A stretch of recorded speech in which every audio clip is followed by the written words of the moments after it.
Moi, en fait, je ne cherche pas loin, vous voyez. Je ne cherche pas loin. Mes mentors, mes premiers mentors en ce qui concerne le mariage, d'abord, ce sont mes parents. Quand je les appelle patriarches, matriarches, c'est pas pour rien.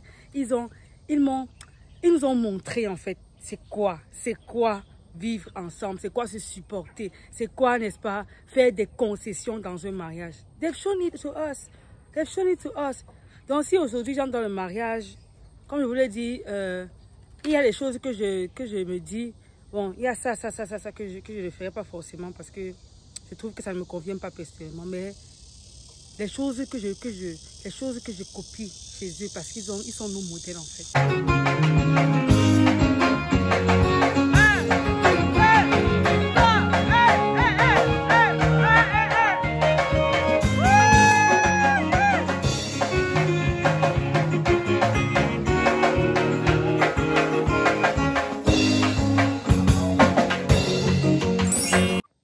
Salut, je m'appelle Mela. Mela, c'est diminutif de Pamela en chinois. Bienvenue sur cette chaîne et vous qui nous rejoignez. Nous sommes très contents de vous avoir. Vous êtes très appréciés. Alors ici, nous parlons de quoi? Nous parlons de mindset, nous parlons d'entrepreneuriat, nous parlons de relations humaines. Ça, ce sont les trois grands titres, en passant par le mariage, le célibat et tout ça. Et donc, si ce thème vous intéresse, s'il vous plaît, abonnez-vous. Lâchez-nous un commentaire, un like. Et surtout, pour être alerté chaque fois que nous allons mettre une nouvelle vidéo, n'oubliez pas d'appuyer la cloche de notification. Mes parents ont 33 ans de mariage cette année. Hier, en fait, mes parents ont fêté leurs 33 ans de mariage. Vous imaginez, les gars, 33 ans de mariage. Aucun d'entre nous n'était né, en tout cas mes frères et sœurs.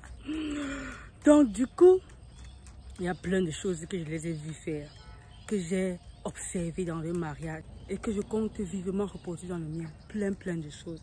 Mes parents en fait sont des modèles pour moi en matière de mariage. Lorsqu'un 33 ans de mariage parle, 2 ans de mariage c'était, 3 ans de mariage c'était, enfin 10 ans, 20 ans, 30 ans doivent se shut up. Lorsque 33 ans de mariage parle. Hein? Donc ça c'est 30. Mon père a écrit quelque chose en disant, mes enfants, votre mère et moi fêtons nos 33 ans de mariage.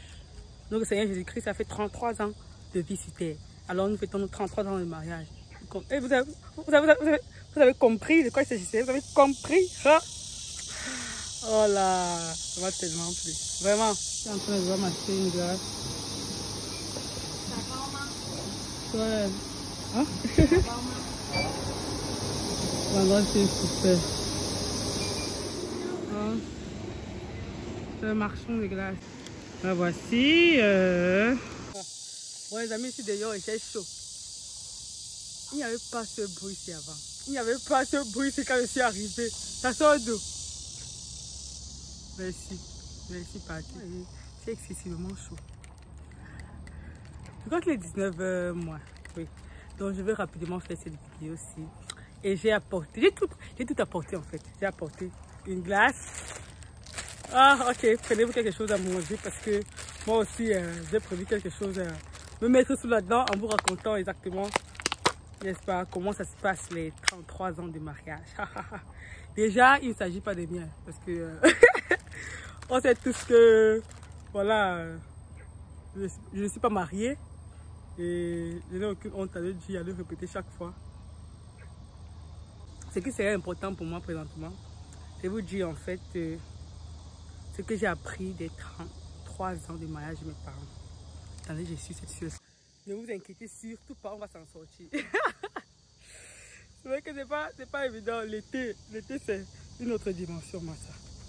Oh, entre l'éventail, la glace, le lotus, je vous assure, nous allons nous en sortir, ok? Nous allons nous en sortir. Qui y croit? Parce que moi j'y crois, je suis pas venue ici pour rien, pour vous raconter tout cela dans ce paysage assez magnifique. J'espère que vous aimez le fait que nous soyons dehors cette fois. Parce que trop rester à l'intérieur, c'est ennuyant, n'est-ce pas? C'est ennuyeux, voilà. Je vous parlais des 33 ans de mariage de mes parents. J'aimerais d'abord leur faire un grand coucou.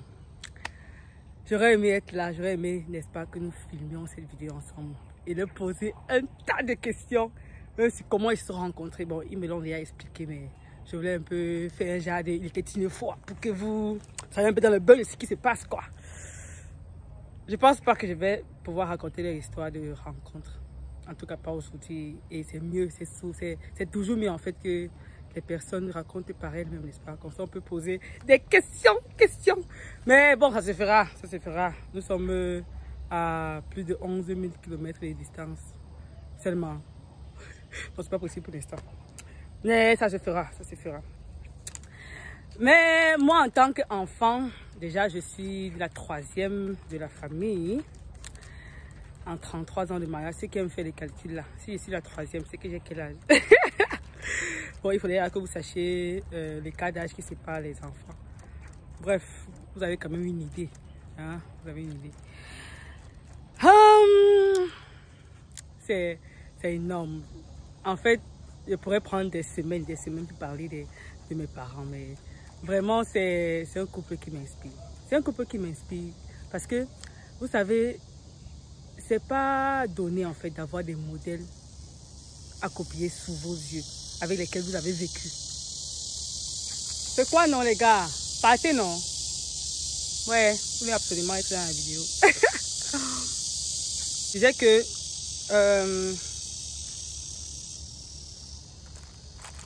en 33 ans, pour le peu de temps que j'ai... Ah, j'ai dit de peu de temps. C'est beaucoup d'années, Commençant par mon papa, déjà je vais vous rendre hommage en cet instant. Je fais cette vidéo spéciale pour vous. Je vous aime de tout mon cœur et je suis privilégiée d'être votre enfant. Vraiment, s'il fallait encore rechoisir, si Dieu nous donnait la possibilité en fait de choisir où est-ce que vous voulez aller, sans hésiter, je vous choisirai encore et encore. On dit qu'on ne choisit pas ses parents, on les découvre. C'était une belle surprise que Dieu nous a fait. Je crois que mes frères et sœurs n'en diront pas le contraire. On aura le temps de faire des vidéos peut-être avec eux. Mais vu que c'est moi qui suis là présentement devant vous, je parle pour moi, ok? Je disais que mon père, c'est un gars, ce pâté-là. Énorme.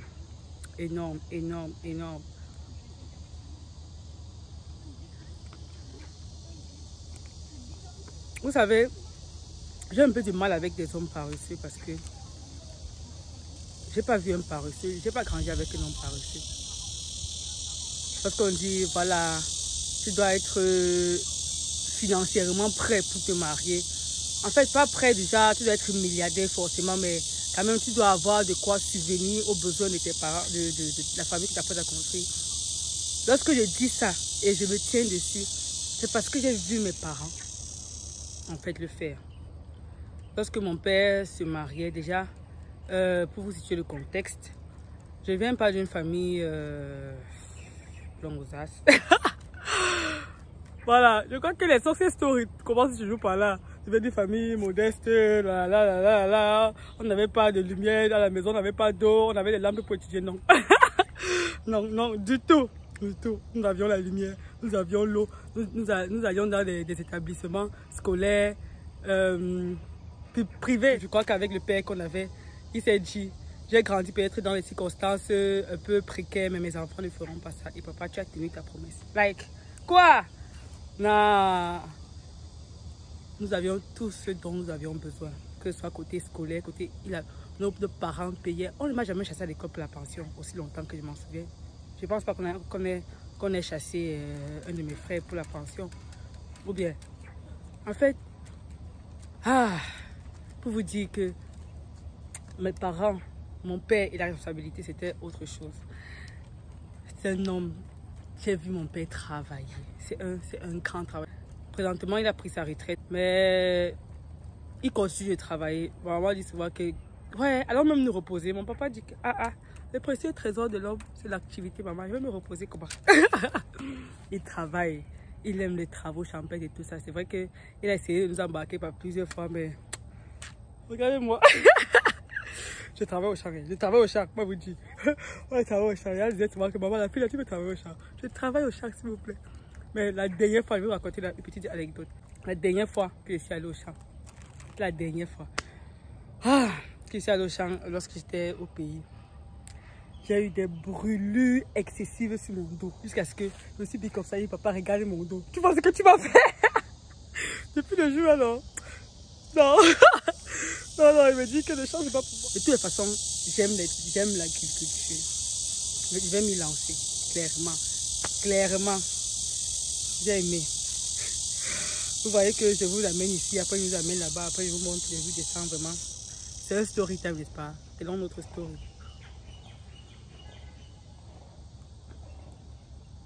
Cette crème est super.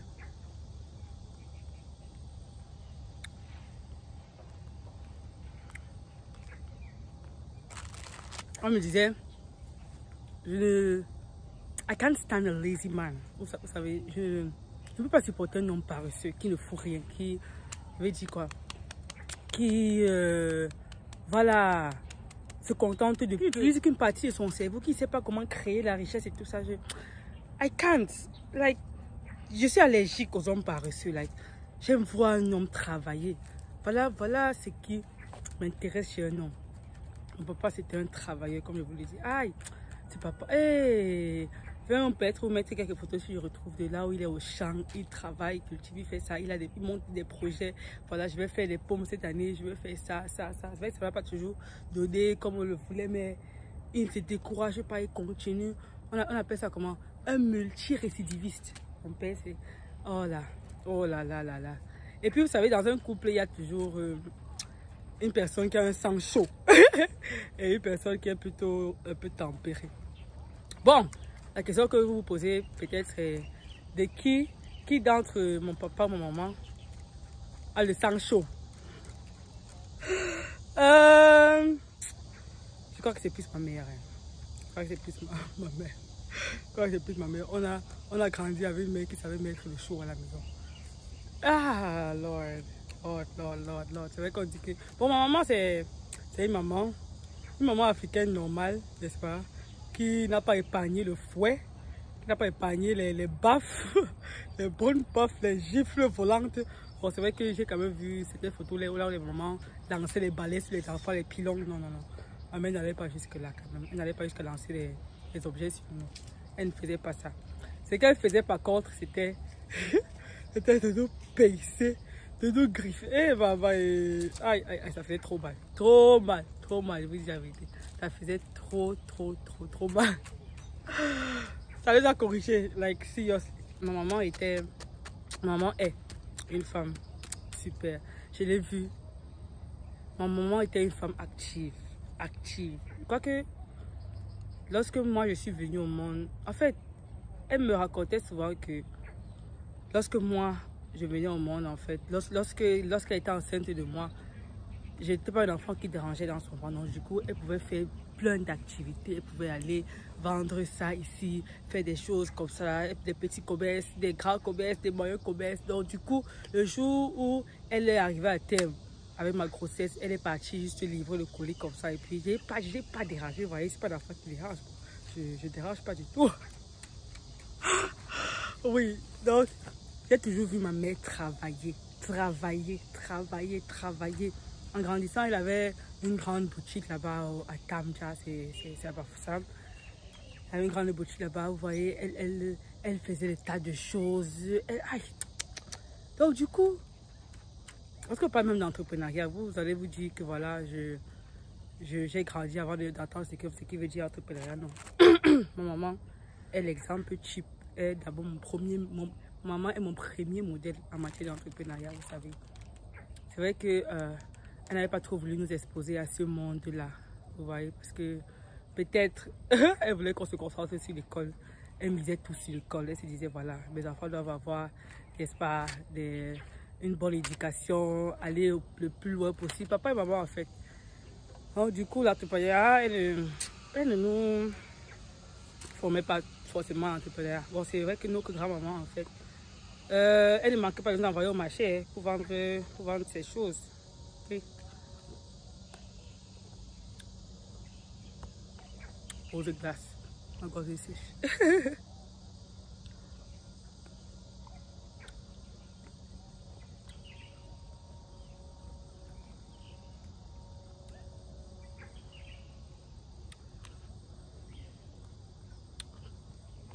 qui fait que cette graine d'entrepreneuriat a toujours été quelque part au fond de moi. A toujours été quelque part. Bon, au fur et à mesure qu'on grandissait, n'est-ce pas, elle nous incitait à faire des petites choses pour pouvoir gagner l'argent et tout ça. Voilà. Maintenant, je suis un peu en train d'apprendre auprès d'elle, tu vois, dans les conseils, ainsi conseils de mes business par-ci, par-là. Elle dit, ma fille, fais comme ça, fais comme ça, fais comme ça. C'est vraiment un powerhouse. On appelle ça comment? Une... Oh, on dit powerhouse en français comment? Une maison d'énergie. Une maison d'énergie. Oui, un truc comme ça. Une maison d'énergie. Oui, un centre électrique. Un centre électrique, une maison d'énergie. Oui, donc j'aimerais vraiment prendre ce moment pour rendre hommage à mes deux parents. 33 ans de mariage. C'est vrai que à travers le leur, j'ai vu que il n'y a pas de personne parfaite.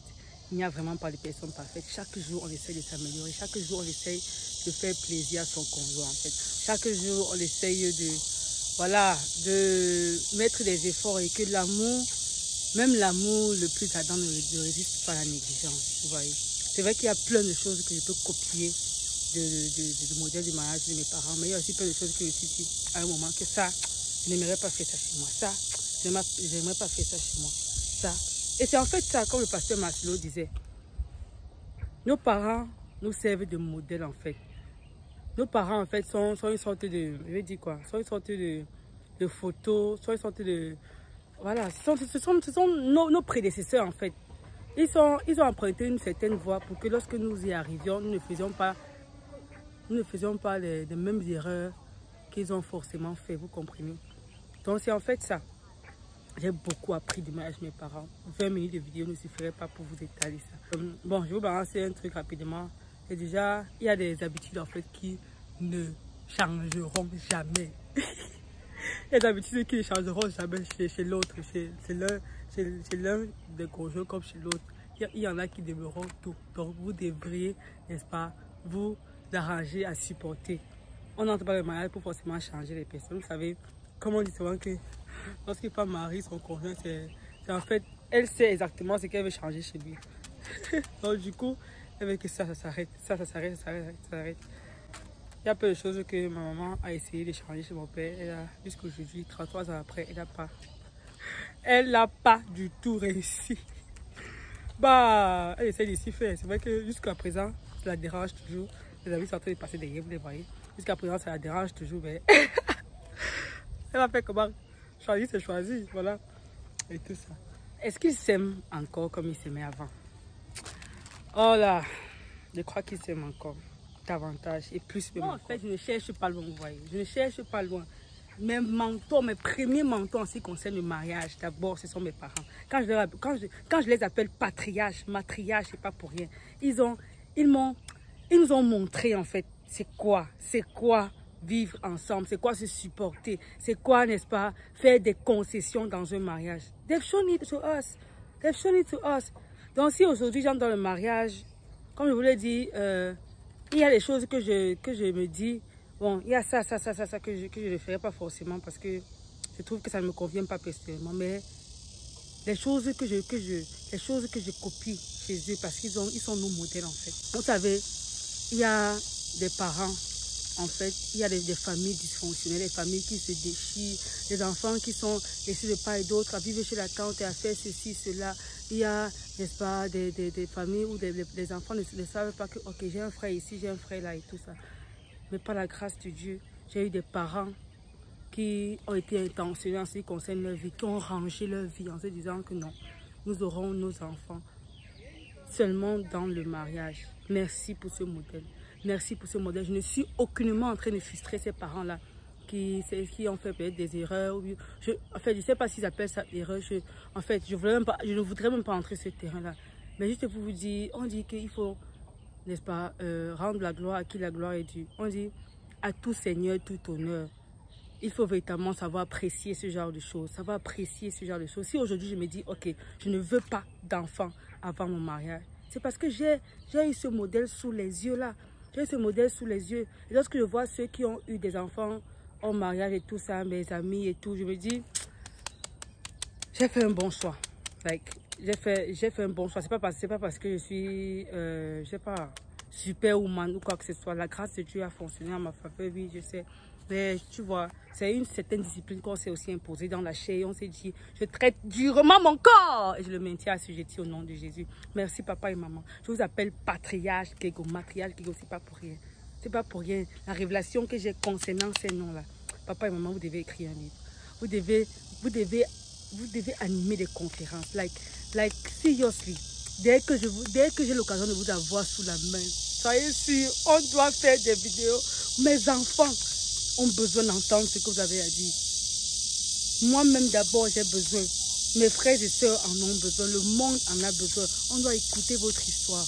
Oh là là, Jesus. Oh, oh, oh, oh, oh. Seigneur, pourquoi je n'avais pas cette pensée depuis qu'on est ensemble?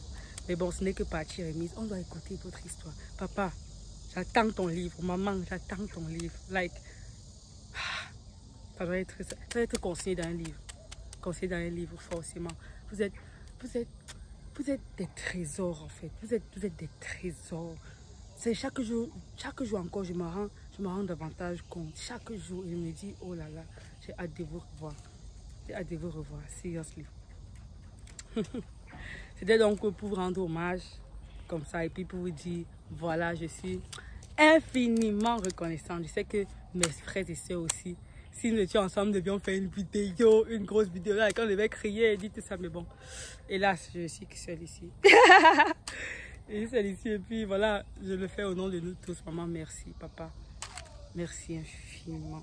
Like, je suis émue, trop d'émotion. Je vous envoie des gros bisous, papa et maman. À vous tous abonnés, nous sommes il y a plus de 344. Waouh, c'est un waouh pour moi. Like, waouh. Vraiment, merci d'être là. Merci pour vos commentaires qui nous permettent de nous améliorer. Merci infiniment d'avoir accepté l'espace de nous rejoindre dans cette aventure qui se veut ô combien enrichissante. Et Seigneur nous bénisse chacun d'entre nous. Et voilà. Merci. Vous avez vu ça? Alors, je vous dis bye et à la prochaine vidéo. Bye!